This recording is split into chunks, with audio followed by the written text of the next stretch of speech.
Hello everybody, I'm Matrix, and today we're going to continue our playthrough of Dark Souls in the Duke's Archives at New Game 4. So let me show my build.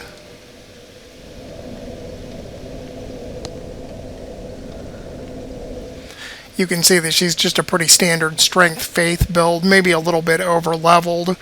My original plan was to stop at 125 with 40 strength and 30 faith, but then I just decided to go all out because I don't co-op on Dark Souls 1, so I just went ahead and stopped her where I was gonna stop her with my planning. I'm happy with it.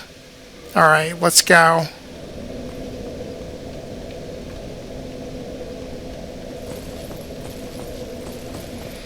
So the Duke's Archives is from the Anne Rolando Bonfire. You turn left over here and run past one of these giants and you can get into the area. If you don't place the Lord Vessel, then there's a yellow fog blocking the way.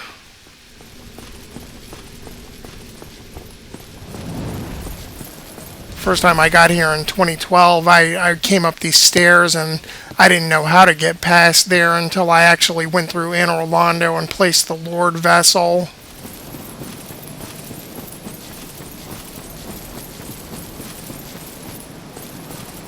And there's a couple of wild boars in this hallway, so I'm going to kill the both of them.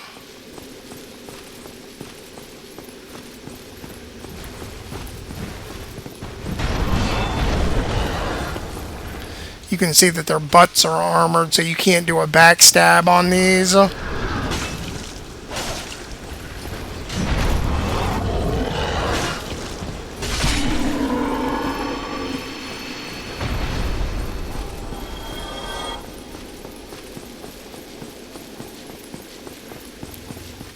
There's another one right up here around this corner, and I'm going to run past him and get onto the elevator or in a little nook where he can't get through, and then I'll just hit him in the face until he dies.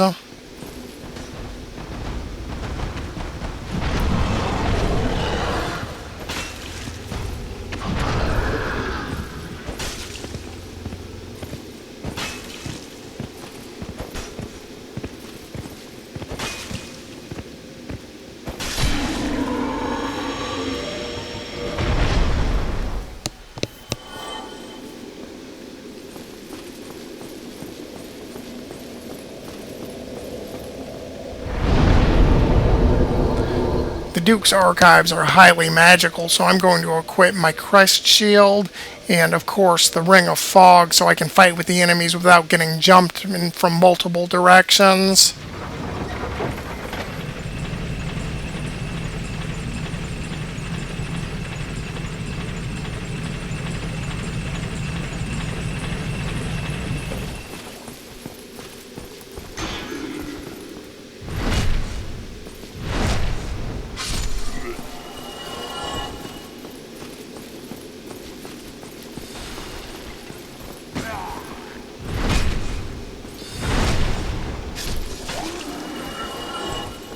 That was unfair. I was still in the middle of the backstab animation when he rammed me.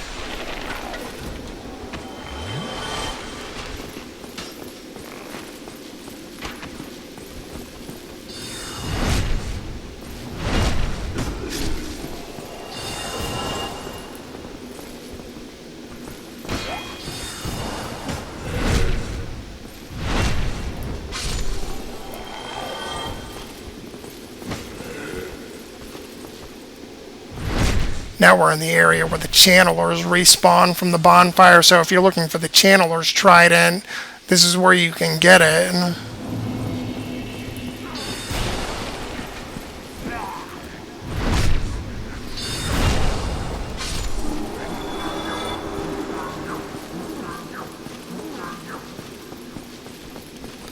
Also, that crystal golem that was at the entrance by the stairs when I came into this room, he wasn't there in the original game. That was something added in later for Artorias of the Abyss. When you kill him, you get a broken pendant, and then you can go through a portal into the past and start the DLC, but you've got to kill the Hydra down in Darkroot Basin.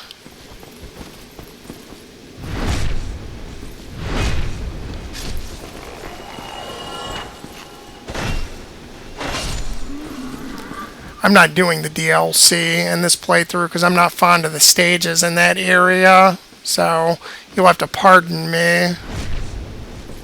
I just wanted to play through the normal part of the game.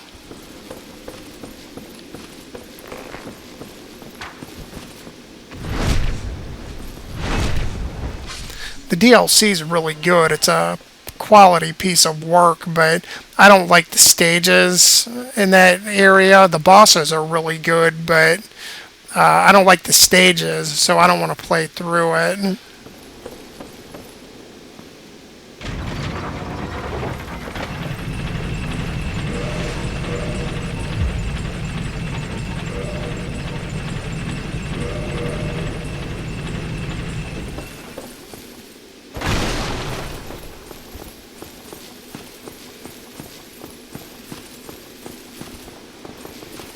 Here comes the Crystal Knight. You can get his armor in this level too.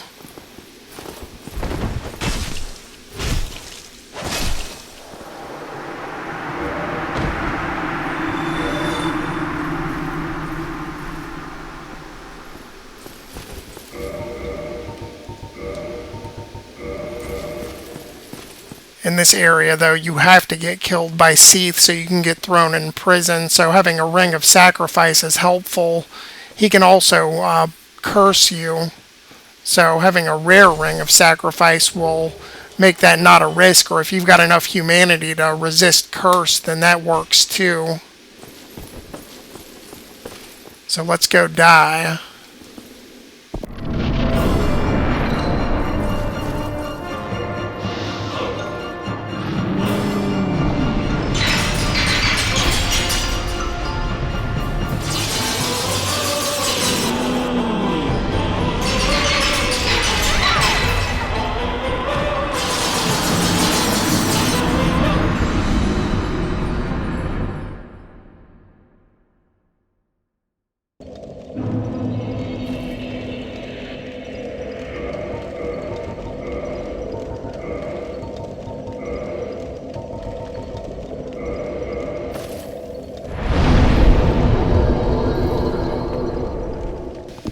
After you die to Seath, there's a snake guard standing right outside your cell that you have to hit, and you can get the key to get out of here.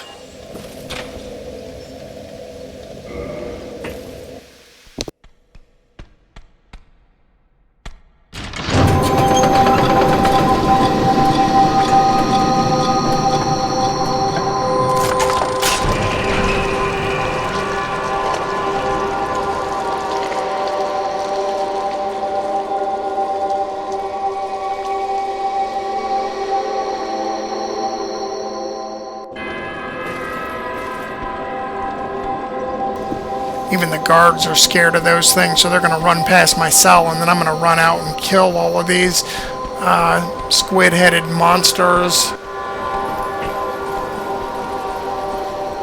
The key to get out of the prison area is all the way down here at the bottom, up a ladder.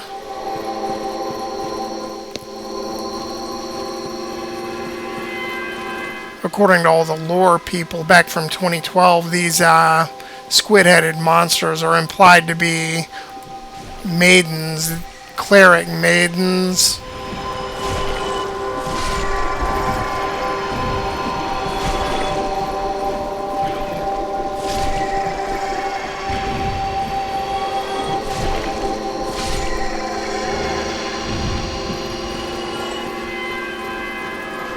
And you can see that I got some humanity from one of these.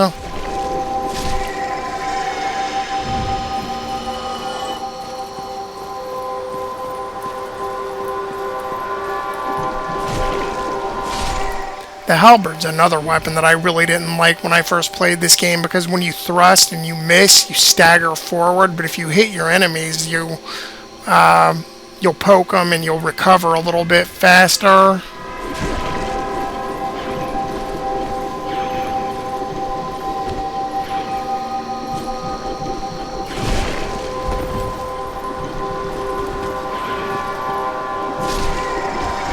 And I like how long the range is on this thing, so I use it in a few instances in the game.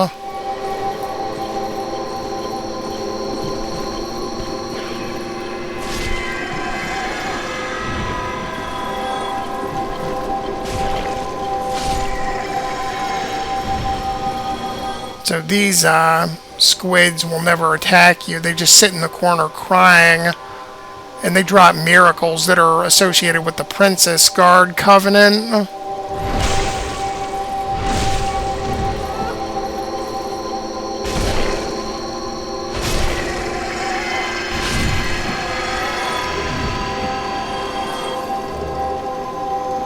So that should tell you everything you need to know about what Seath is doing here.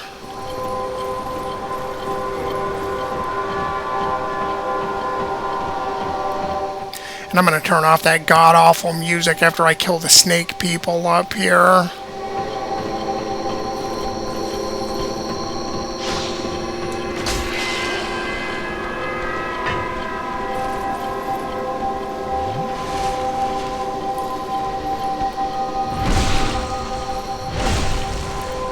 The music is what summons the squid heads to come out from the bottom. If you turn the music off, they'll stay down here in the cell.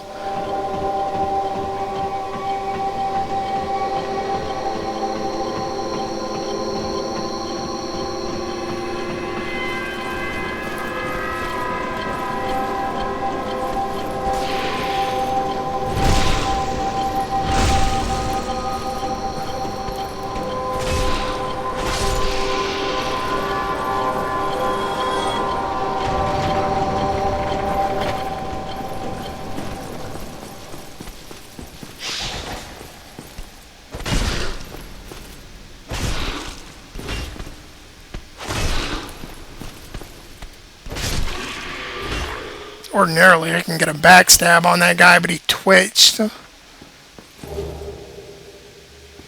Alright, no need to run all the way back up the stairs. I'm just going to use a homeward bone.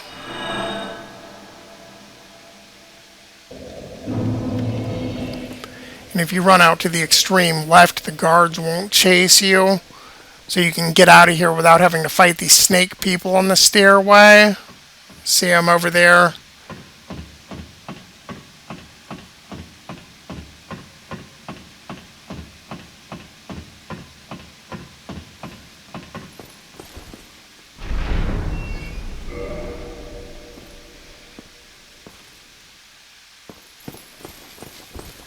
The fog ring is an invaluable tool to use in a lot of these stages near the end game if you want to get through without getting jumped. So once you get one of those skull lanterns out of the catacombs or the Tomb of the Giants, make sure you trade at the Crow at the Undead Asylum so you can get one of these.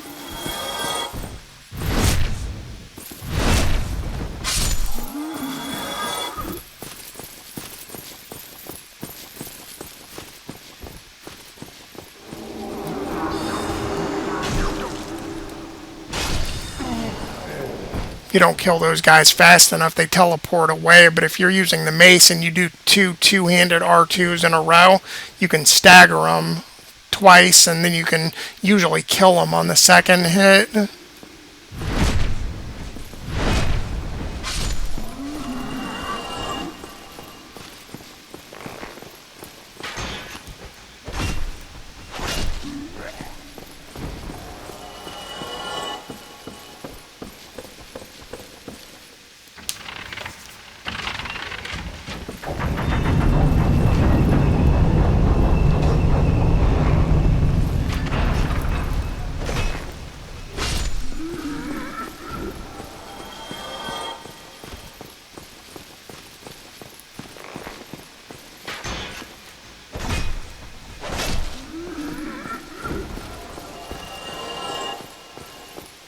And then there's another channeler over there at the top of those stairs that I'm going to have to drop down to and get rid of.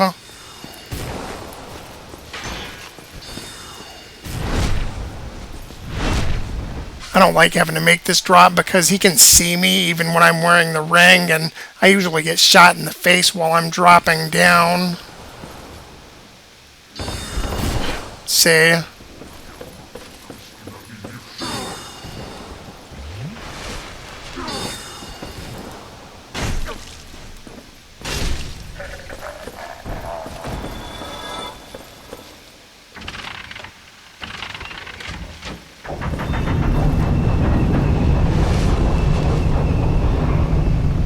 Now over here's the pathway to the boss, but I'm going to open up a shortcut so I can get a bonfire.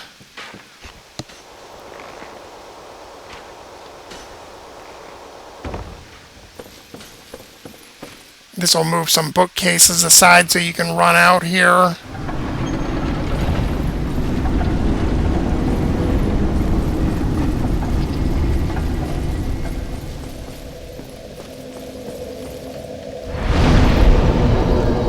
I don't think in the original game, before it got patched, that this was one of the bonfires you could warp to with the Lord Vessel, but later on it got patched into where you could, and the Duke's Archives bonfire is one of the bonfires that you can warp to now.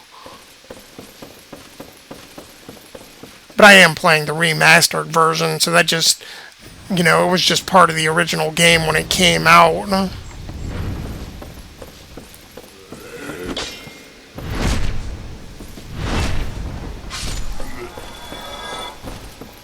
Alright, now we're going to make our way down to Seath and fight the boss.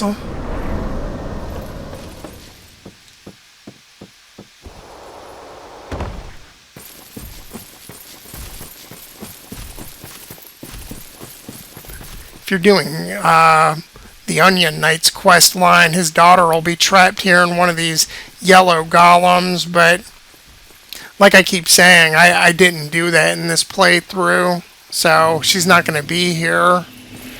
If you can follow his quest line through to completion, you can get a Titanite slab, which is a nice thing to get as a reward.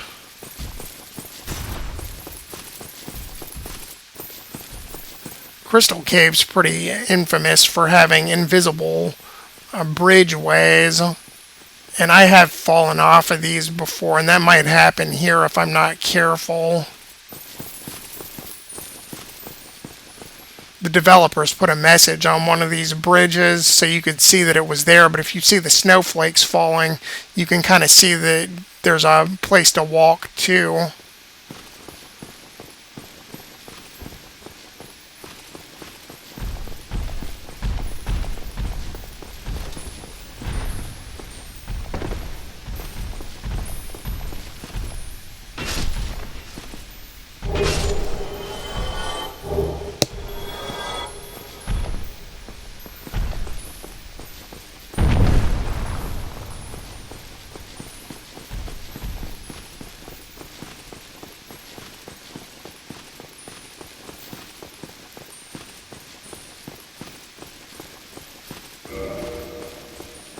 And then there's a whole bunch of clams in this next room that can follow you into the boss room if you don't kill them, so I'm going to get rid of them.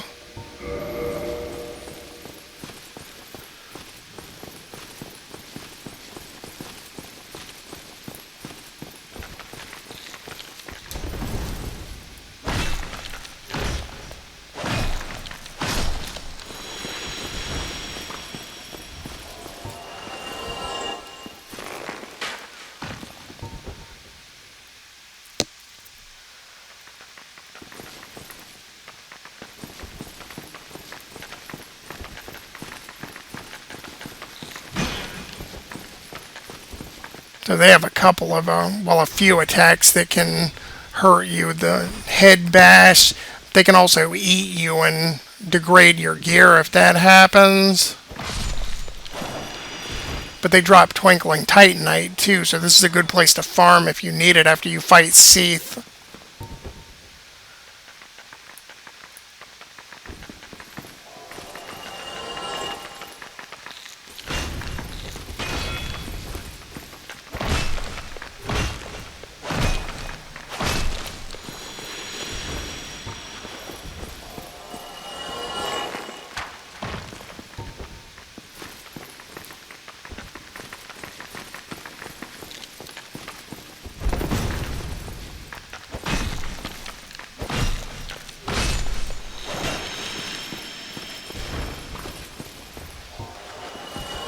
So for no real good reason, I've always thought of Seath as her mortal enemy when I'm playing this game.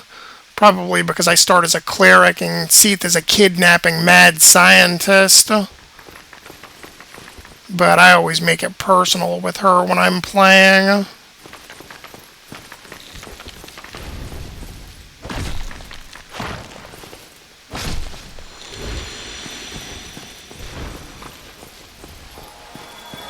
And you see that glowing crystal all the way at the back of that chamber in front of me. You have to destroy that thing to even hurt Seath.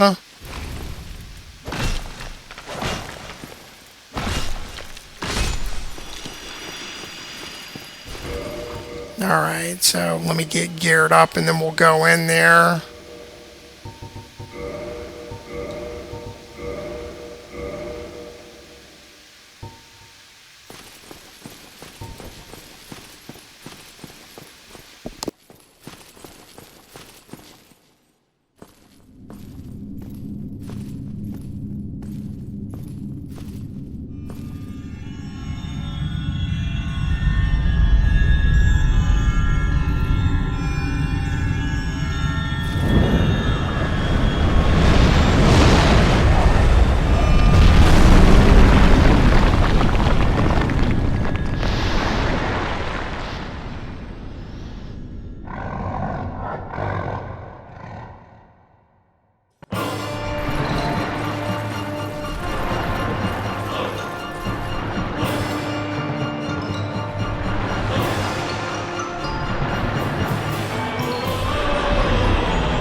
So not too difficult there. I didn't see Seath charging up his AoE explosion, so I did almost get myself killed, but fortunately not. Not too bad this time. And that'll do for the Duke's Archives.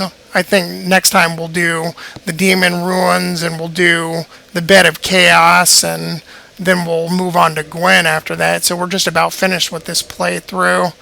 Thank you for watching, and I'll see everybody again next time.